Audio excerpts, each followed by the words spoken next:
Welcome. ఇవాళ మనం chapter 2 చూస్తున్నాం. Modern historians of ancient India. అంటే ఎగ్జామ్ పాయింట్ ఆఫ్ వ్యూలో ఇది అంత ఇంపార్టెంట్ కాకపోయినా దిస్ టాపిక్ అంటే ఈ చాప్టర్ చదవడం వల్ల చాలా విషయాలు అనేది మనకు తెలుస్తుంది. సో ఇప్పుడు will start this topic. First అసలు మోడర్న్ హిస్టోరియన్స్ అంటే ఎవరు? ఏన్షియంట్ ఇండియా అంటే ఏంటి? ఏన్షియంట్ ఇండియా గురించి మోడర్న్ హిస్టోరియన్స్ ఏం రాశారు అనేది ఈ చాప్టర్లో ఉంటుందన్నమాట. అంటే చాలా ఒక 15-20 పర్సనాలిటీస్ వాళ్ళు ఏం బుక్స్ రాశారు, దేని గురించి రాశారు, ఎందుకు రాయాల్సి వచ్చింది, అది ఈ ఇండియన్ హిస్టరీని ఎట్లా షేప్ చేసింది అని చెప్పేసి ఈ చాప్టర్ 2లో ఉంది. ఇది ఎందుకు ఇంపార్టెంట్ అంటే ఆ, మనకి ఇండియన్ ఇండిపెండెన్స్ అనేది 1947కి వచ్చింది. అంతకన్నా ముందు మనల్ని బ్రిటిషర్స్ పరిపాలించే వాళ్ళు అనమాట. దానికన్నా ముందు కూడా like Portuguese, Dutch, English, Danes and French, so PDEDF. So వీళ్ళందరూ పరిపాలించిన తర్వాత మనకి లాంగ్ లాస్టింగ్గా పరిపాలించింది మనల్ని British Indians, I mean the British India people, England people, right? So వాళ్ళు ఇండియన్స్ని ఎందుకు రూల్ చేయగలిగారు, సో ఇండియన్స్లో ఉన్న వీక్నెసెస్ ఏంటి, ఆ, వీళ్ళ ఫిలాసఫీ ఏంటి అని తెలుసుకోవడానికి చాలా ప్రయత్నాలు అనేవి చేసిరనమాట.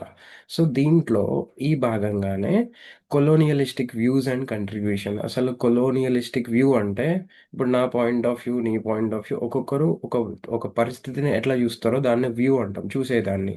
కొలోనియలిస్టిక్ పాయింట్ ఆఫ్ వ్యూ అంటే కొలోనియలిజం అనే వాళ్ళు చేసారంటే, కొలోనియలిజం అంటే ఆ, వేరే కంట్రీస్ ఉన్న వాళ్ళు ఇక్కడికి వచ్చి కాలనీస్ కట్టుకోవడం. అంటే ఏదో ఫ్యాక్టరీలకో దేనికో ఏదో పర్పస్లో వచ్చి ఎక్స్ప్లాయ్ చేసే విధానాన్ని మనం కొలోనియలిజం అంటాం.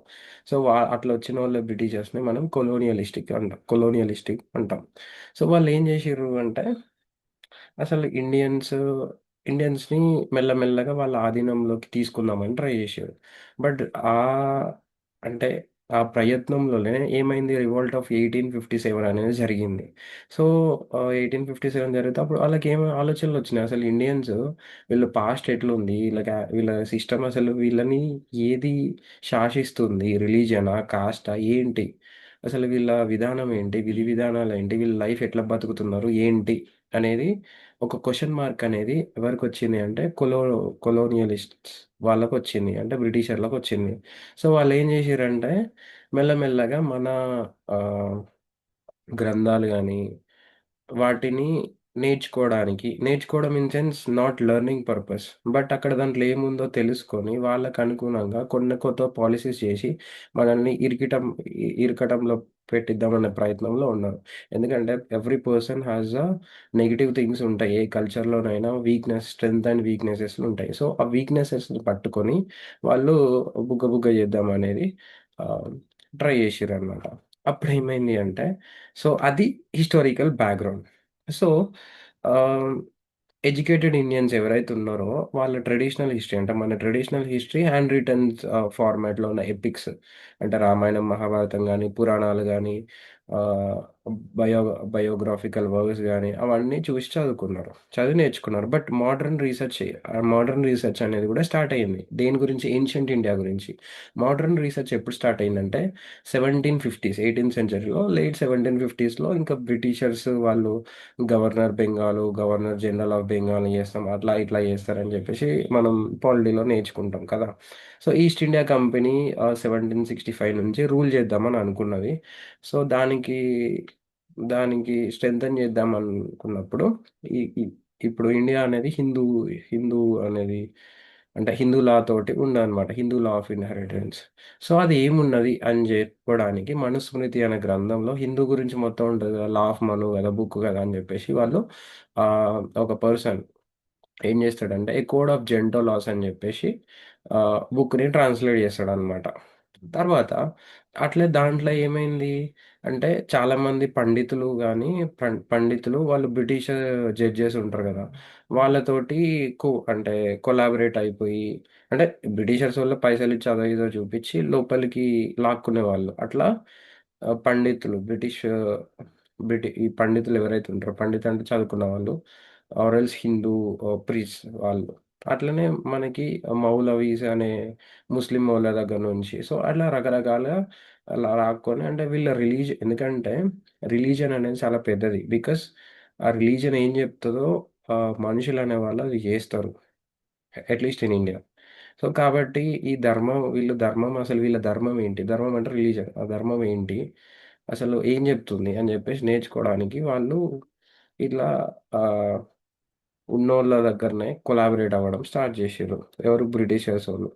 తర్వాత ఏమైంది? మెల్లగా ఏషియాటిక్ సొసైటీ ఆఫ్ బెంగాల్ అని జెప్పేసి 784లో పెట్టడము. ఇదెవరు పెట్టిర్రు అంటే ఒక సివిల్ సర్వెంట్. ఆయన పేరు విలియం జోన్స్. ఈ విలియం జోన్స్ అనే సివిల్ సర్వెంటే అప్పుడు 'అభిజ్ఞాన శాకుంతలం' అనే బుక్‌ని ఇంగ్లీష్‌లోకి ట్రాన్స్‌లేట్ చేషిండనమాట. సో, ఆ భగవద్గీత బుక్ గూడా విల్కిన్స్ అనేటాయన 1785లో ట్రాన్స్‌లేట్ చేషిండు. అంతకుముందు లెవ్వా అంటే లెవ్వు. ఎందుకంటే వాళ్ళు 1498లోనే మన దగ్గరికి రావడం జరిగింది.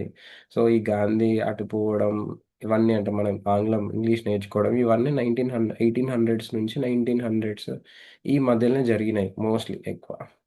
అండ్ దాని తర్వాత బాంబే ఏషియాటిక్ సొసైటీ 1804లో పెట్టడము ఇట్లా జరిగిందనమాట. సో, అక్కడేందంటే వాళ్ళు ఏం గమనించిర్రంటే ఏదైతే యూరోపియన్ లాంగ్వేజెస్ ఉన్నాయో అవన్నీ సాంస్క్రిట్ లెక్కనే ఉన్నాయి. అంటే సాంస్క్రిట్ సౌండ్ తోటే ఉన్నాయి. ఇరానియన్ లాంగ్వేజెస్ ఉన్నాయో అవి కూడా దానితోటే ఉన్నాయి.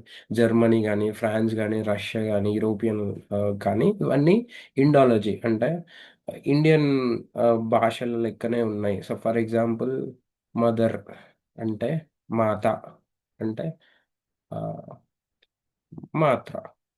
శ్రీ మాత్రే నమః ఐ మీన్ మాత్ర. అట్లా నేమ్ నామము, నామ్ అట్లా పేర్లనేవి చాలా సిమిలర్‌గున్నాయి. అంటే సిమిలరున్నాయంటే వాళ్ళకి, మనకి ఏదో సంబంధం ఉంటది గదా! అని జెప్పేసి ఆ పాయింట్ ఆఫ్ వ్యూలో రీసెర్చ్ స్టార్ట్ జేయడం జేషిర్రు. దాన్నే మనం ఇండాలజికల్ స్టడీస్ అంటాం.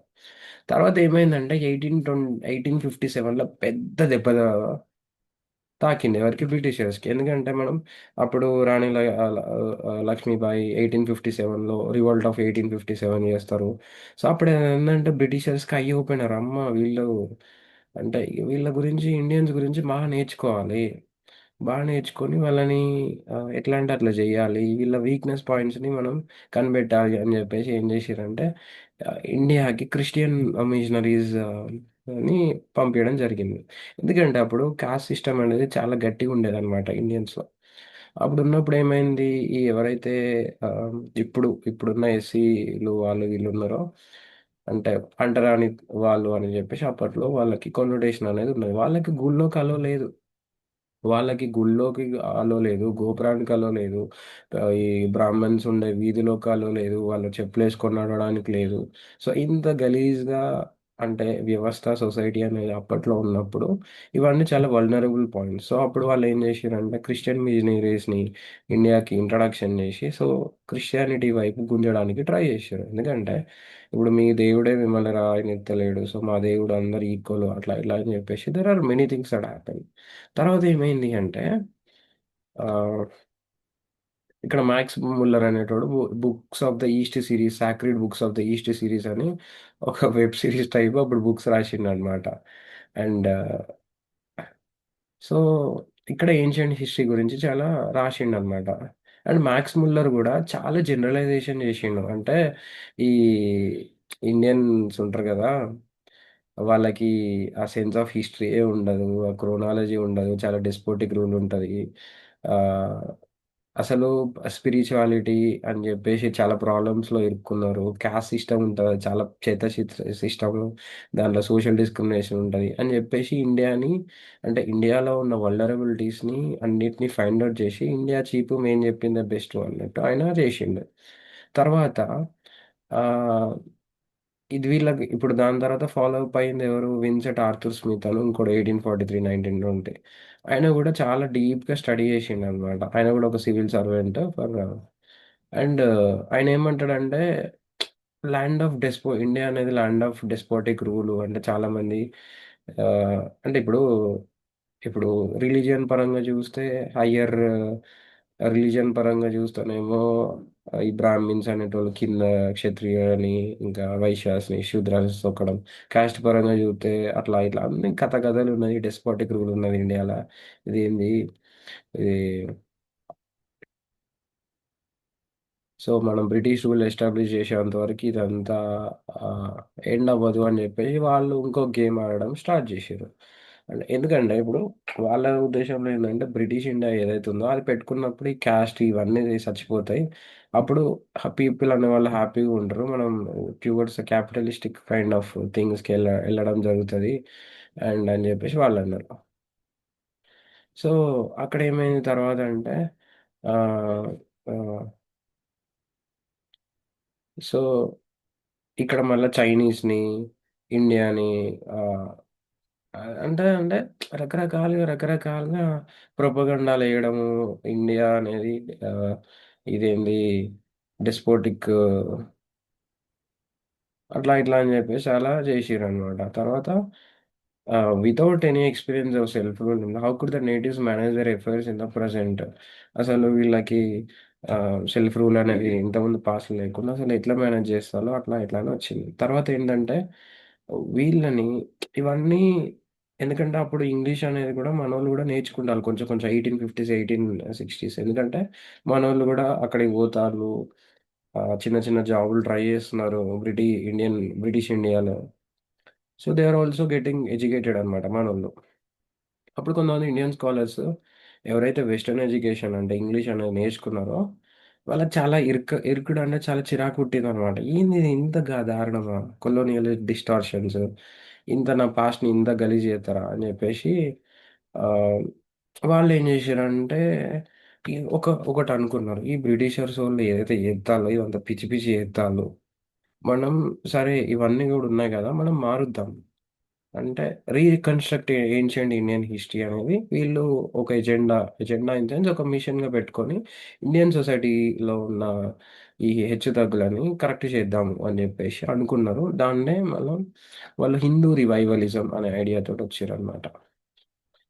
ఆహ్ అంటే వాళ్ళు అంటే ఇక్కడేందంటే అసలు scholars rationalistic and objective approach తోటి ఎవ్వరు రాలేదు అని జెప్పేసి అంటున్నారు. మళ్ళా ఇంకో సెకండ్ కేటగరీ ఎవరంటే రాజేంద్రలాల్ మిత్రా అనేటాయన. ఆయన ఆహ్, వేదిక్ టెక్స్ట్ రాసిండనమాట ఇండో ఆరియన్స్ గురించి. అండ్ దాని తర్వాత ఇక్కడ ఆహ్ ఇక్కడ ఈయనేం జెప్తాడంటే క్యాస్ట్ సిస్టమ్ అనేది క్లాస్ కన్నా వేరు గాదు. అంతా సేమే. జస్ట్ డివిజన్ ఆఫ్ లేబర్ వల్ల అని జెప్పేసి ఆయన అంటాడు. ఇంకో ఆయన ఏమంటాడు రామకృష్ణ గోపాల్ భండార్కర్ అనేటాయన ఆహ్, ఆయన ఆహ్, ఈ 'డక్కన్ ఆఫ్ ద శాతవాహనాస్' అని జెప్పేసి ఒక బుక్ రాస్తారనమాట. అంటే వైష్ణవిజం గురించి ఉండి శాతవాహనాల గురించి. అండ్ ఆయనేం జేస్తాడంటే మ్యారేజెస్ జేయాలంటే వితంతువులకు పెళ్లి జేయాలి. చైల్డ్ మ్యారేజెస్‌ని అవాయిడ్ జేయాలని జెప్పేసి ఆయన అంటాడు. ఇంకోటాయన రాజవాడే అనేటాయన ఈస్ ఫ్రమ్ మహారాష్ట్ర.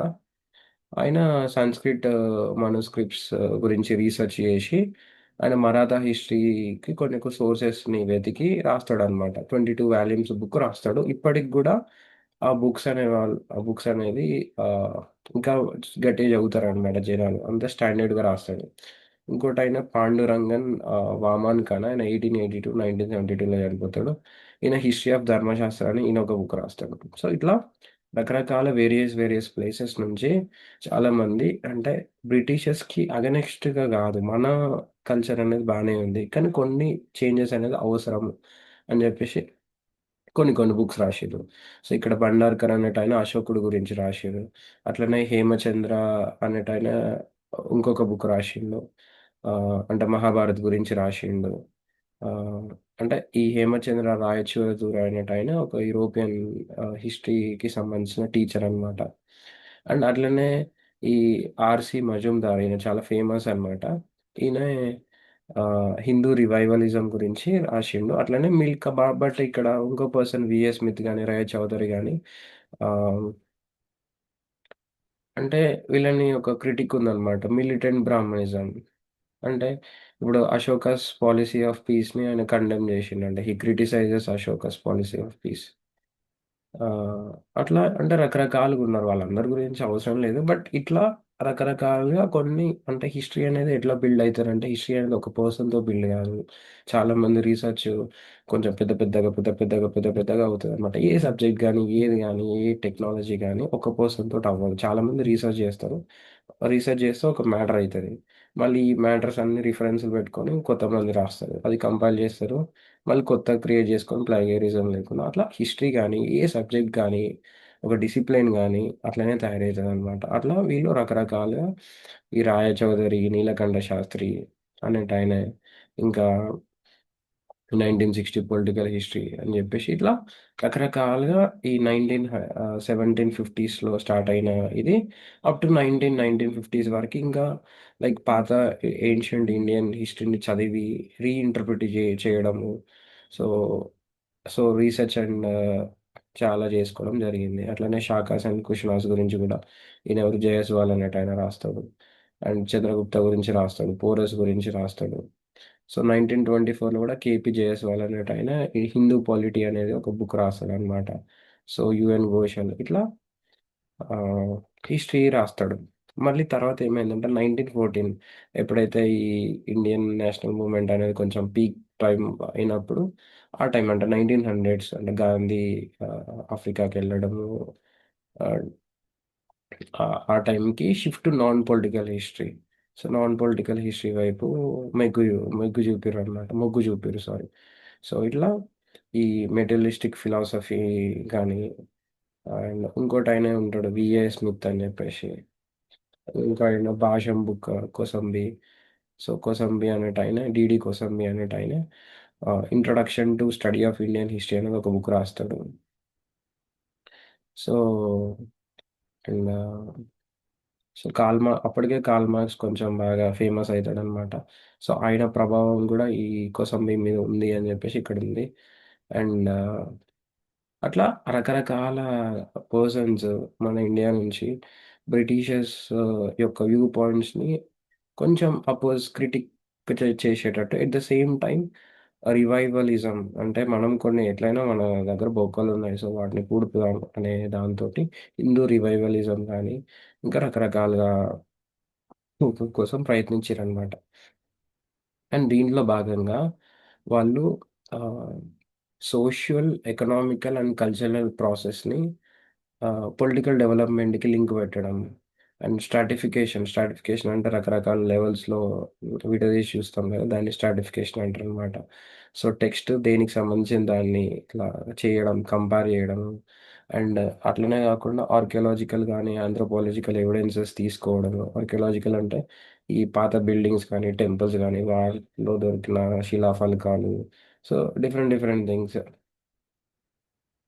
అండ్ చాలామంది రైటర్స్ గూడా రిలీజియన్ యొక్క రోల్‌ని చాలా మాగ్నిఫై జేసి, రిలీజియన్ చాలా గొప్పది. ఇన్నాళ్ళు మనకింత గట్టిగా ధర్మబద్ధంగా మనం బతకగలుగుతున్నామంటే దానికి రిలీజనే కారణము అని జెప్పేసి ఆహ్, అన్నారు. ఇంకా చాలామంది ఏమన్నారంటే ఏదైతే మనకి ఐడియాస్, ఆలోచనలు గానీ, రిచువల్స్ గానీ, కల్చర్ గానీ, ఈ పూర్వీకుల నుంచి వచ్చే సాంప్రదాయాలు గానీ, ఈ కిన్‌షిప్ అంటే సంబంధాలు, ఫ్యామిలీ సంబంధాలు గానీ, ఇవన్నీ ఇండియన్ హిస్టరీని షేప్ జేషినాయి అని జెప్పేసాను.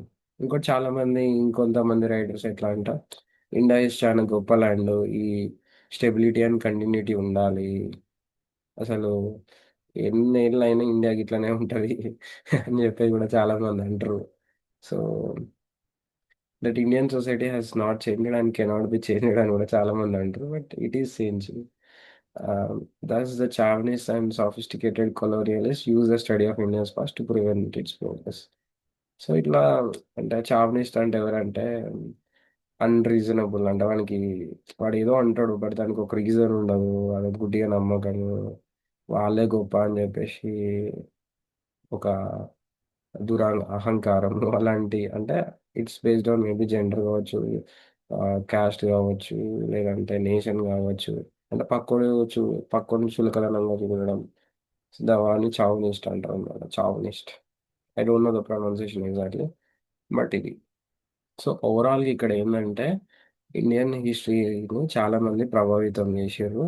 సో, బ్రిటిషర్స్ ఎవరైతే వచ్చిర్రో వాళ్ళు ఇండియాని తక్కువ చేసి దీంట్లో ఉన్న లూప్ హోల్స్ని వాడి వాళ్ళదే గొప్ప అని చెప్పుకొని మ్యానిపులేట్ చేద్దామని ట్రై చేసి బట్ వాళ్ళ పప్పులు అనేది ఉడికినాయి బట్ అంతగానో ఉడకలే ఇక్కడ ఇది దిస్ ఈజ్ అ సమ్మరీ అనమాట ఓవరాల్గా. సో మనం చూసిన పీపుల్ వీళ్ళందరూ అనమాట. ఫస్ట్ విలియం జోన్స్ ఆయన అభిజ్ఞాన శాకుంతలం అనే బుక్ని ట్రాన్స్లేట్ చేస్తాడు. నెక్స్ట్ చార్లెస్ విల్కిన్స్ భగవద్గీతని ట్రాన్స్లేట్ చేస్తాడు English. Next next max Muller sacred books of the east అని రాస్తాడు. Arthur Smith early history of India అనే బుక్ రాస్తాడు. రాజేంద్ర లాల్ మిట్టల్ ఇక్కడ ఇండో ఆరియన్స్ గురించి బుక్ రాస్తాడు. భండార్కర్ శాతవాహనాస్ వైష్ణవిజం గురించి రాసిండు. వివి రాజవాడే మానుస్క్రిప్ట్స్ కలెక్ట్ చేసి మ్యారేజ్ అనే ఇన్స్టిట్యూషన్ గురించి రచనలు రాసిండు అనమాట. ఇట్లా ధర్మశాస్త్ర గురించి పివి ఖాన్, అశోక్ ఖాన్ గురించి భండార్కర్ ఇట్లా కొంతమంది హిస్టోరియన్స్ పేర్లు అనమాట. సో ఇక్కడ ఆర్సి మజుందార్ అనేది పేరు చాలా మంది సోషియాలజీ స్టూడెంట్స్ వింటారు అనమాట, history and culture of Indian పీపుల్లో. ఇట్లా వీళ్ళు జస్ట్ అంటే వీళ్ళ వల్ల కొంచెం హిస్టరీ అనేది ముందుకు వెళ్ళడము వెనుకకు రావడము రకరకాల ఆలోచనలన్నీ పడినాయి అనమాట. సో దానిలో కొలోనియలిస్టిక్ ఫేజ్ నుంచి నేషనలిస్టిక్ ఫేజ్ నుంచి ఇప్పుడు మోడర్న్ సైంటిఫిక్ ఫేజ్ వరకు అసలు ఎట్లా వచ్చింది అంటే 1750s నుంచి మిడ్ 20s వరకు. సో ఇది మనకి ఇక్కడ ఉన్న the modern historians of ancient history. So thank you. Will meet in chapter 3. Thank you.